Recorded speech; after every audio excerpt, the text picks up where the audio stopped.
So the regulation of drugs then implies that there's an underlying principle of harm reduction, that drugs are regulated to prevent harm. So McCaffrey here argues then, well, criminalisation must only occur when it can be shown that it actually minimises harm and that it's the most effective method of minimising harm. And as we've just seen, it doesn't do that. And there are also numerous serious harms. Oh, that's interesting, that's made that a different colour. Kind of positive thing about the funny PowerPoint. Oh, nice colours. So, further serious side effects of prohibition. The criminalisation of drugs can damage people enormously because of these reasons.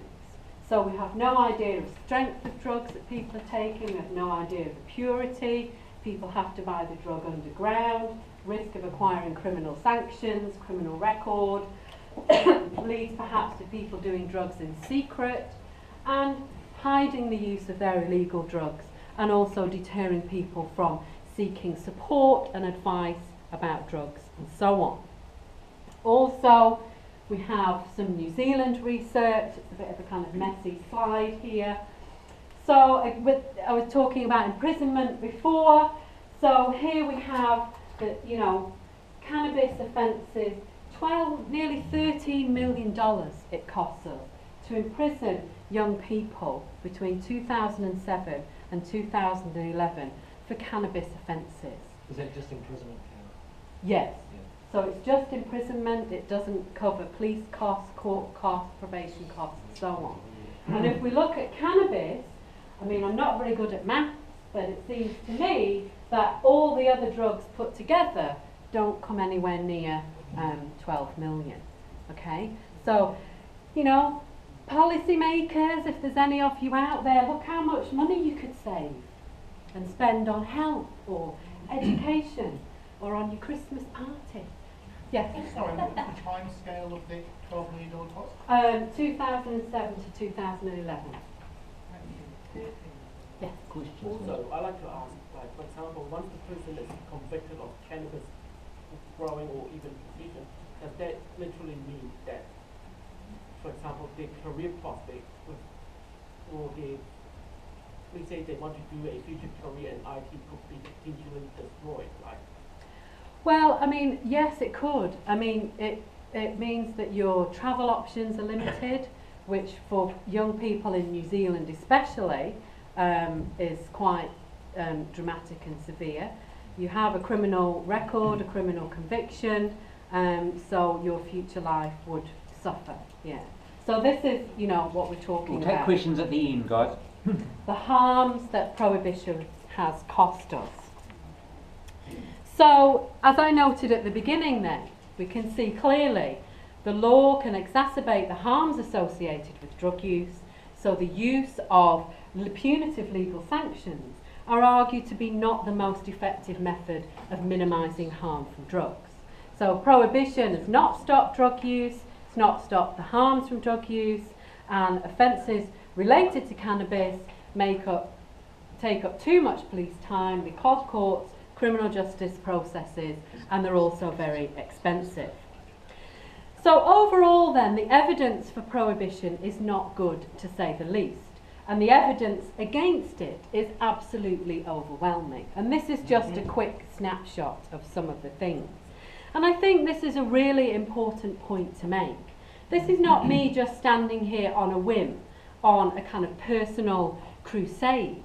The evidence that we need a different approach to drug use is absolutely overwhelming.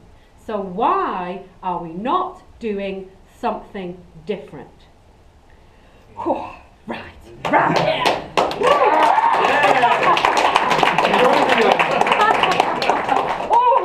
Oh, right. So, other countries have decided that enough is enough, and they've tackled the issues related to drugs in a different way. And let's not forget, of course, that there are issues associated with drug use. There are harms to the user, to communities, and so on. And all drugs can cause harm. But it's also worth noting, and again this is from the Beckley Foundation, a finding of adverse effects does not settle the issue of the legal status of a commodity. If it did, alcohol, automobiles and stairways, for instance, would all be prohibited, as their use results in considerable harm. So the adverse effects are only one of several factors to be considered in a sort of cost-benefit analysis. And also that while cannabis does pose a range of potential health problems, these are modest in comparison compared to many other illicit drugs, as well as legal ones like alcohol and tobacco. Oh, here we are, quotes. Right. So, how have other countries then tackled these kinds of issues? Probably the most significant development in recent years is the US legalizing cannabis for medicinal purposes in 17 states, I think that's the number, and that it's now legal in Colorado and Washington, the irony, for recreational purposes. So much so that Colorado, for example, has a company that offers cannabis tours. So as Professor Robin Room notes, the key is always the US in drug policy.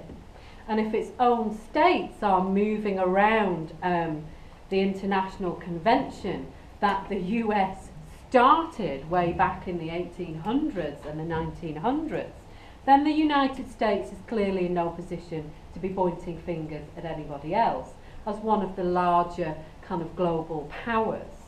And ironic as well, given that it was the driving force behind prohibition and the single convention on narcotic drugs as it currently stands. So I think, as Max was noting earlier, this is quite huge. And I think the significance of this, of the US moving away from prohibition, I mean, you know, we're not seeing it in the Deep South and the Bible Belt or anything, but, you know, that some parts of the US are moving away from prohibition is highly significant.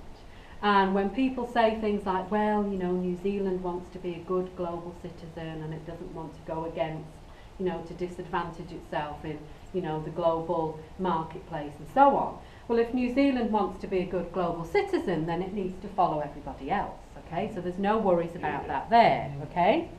So, as we heard earlier as well, Uruguay has legalized the production and supply of cannabis. So the use of cannabis has been legal there for a number of years. And here we have now the production and supply being legalized. And, you know, this was because of problems with organized crime around the production and supply for the legalized personal use.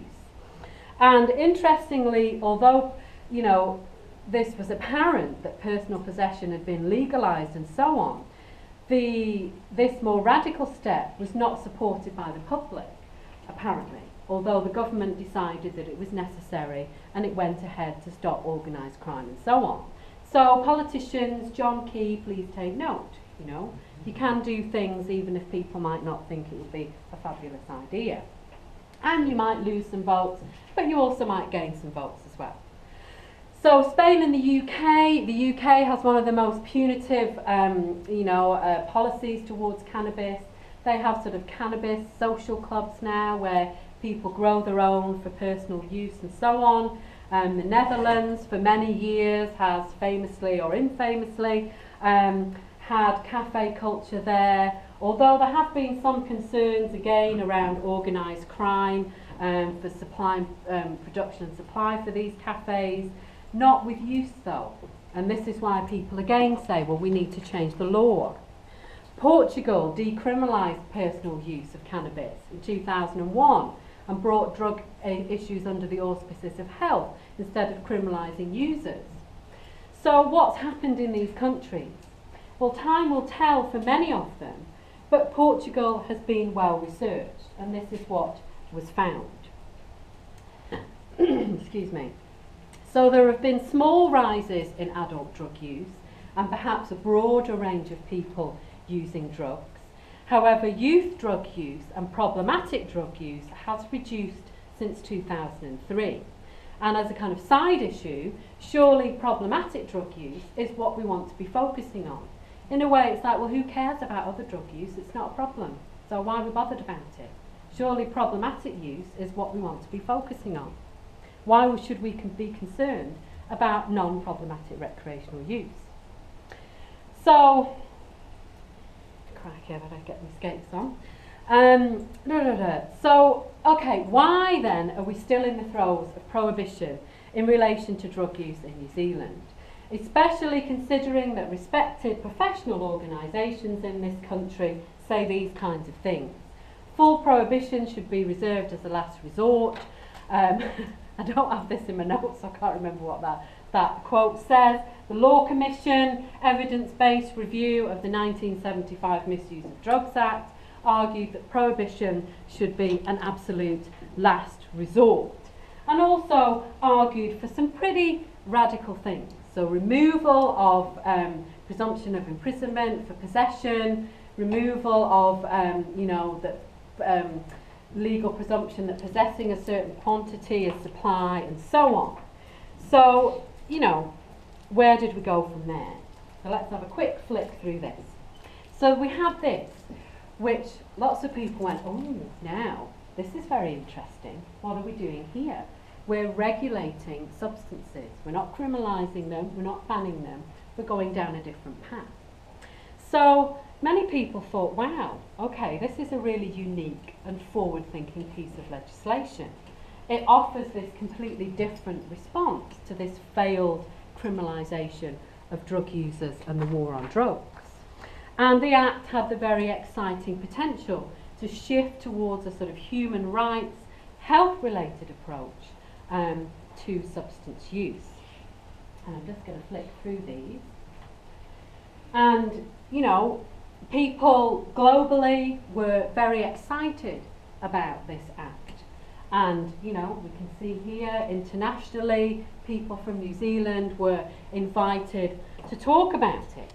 And, to sort of let the world know what we were doing. And I think this is really important.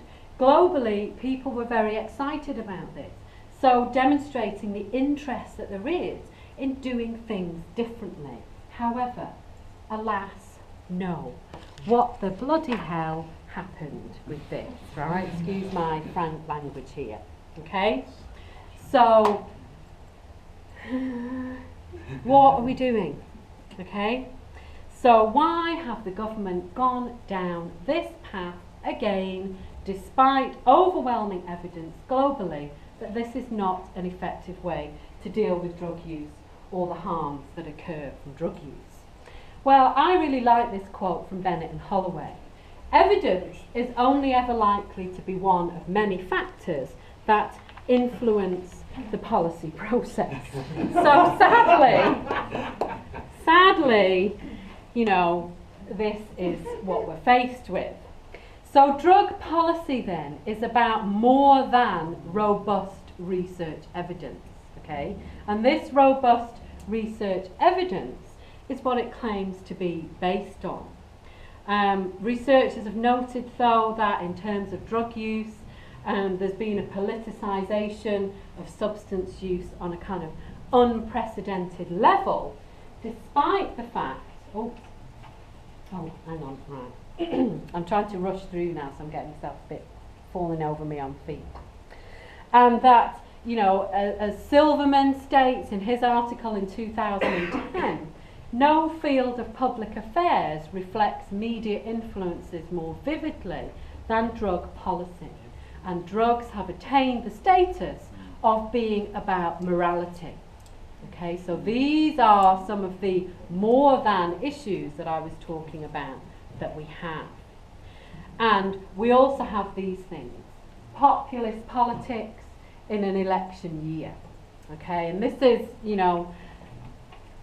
the government didn't get cold feet because of these quite vocal protests from people in Napier and so on. So is populism influencing New Zealand's drug policy? So to end with then, my challenge to the New Zealand government and policymakers is to develop evidence-based, robust policies about drugs which reduce the harms from drugs and don't exacerbate them. Because this is what it tells us that we're going to do in New Zealand.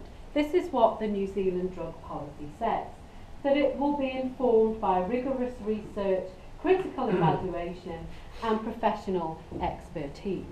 So this is what I want to see. I don't want to see wide-reaching legislation that has far-reaching consequences that we've just seen, influenced by a minority of people.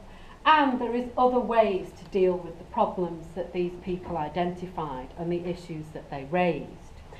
So yes, let's hear all the voices in the debates referring to these people, but for heaven's sake, let's go with the rigorous research, critical evaluation, professional expertise, and let's answer the phone or at least get somebody to take a message.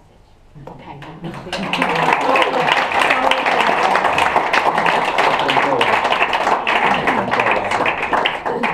So let's, I think we should let Kylie on Let's and just then take the microphone, thank you. Sorry, I'm just being clawed about by them. Thank you very much, Fiona, for that really interesting talk. This is still going? You can hear me? Hello, hello? Yep. Oh, has it been switched off? Try again. Hello, hello. Ah, yes.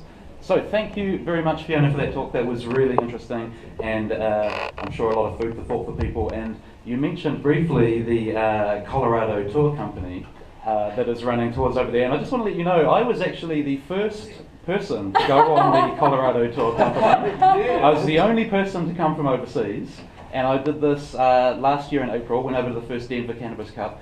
And so from the first legal international pot tourist since cannabis was legal in the 30s or whatever, if I could just give you a small gift on behalf of the conference to our appreciation.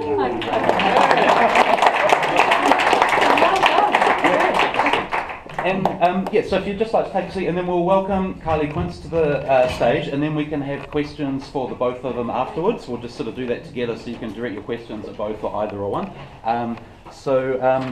I first heard Kylie talk at the New Zealand Drug Foundation conference last year, and it was very informative and interesting, quite spectacular in fact, and so we are really delighted to have Kylie here. She is the Senior Lecturer and Associate Dean, Māori, at the Faculty of Law of Auckland University. Thank you very much.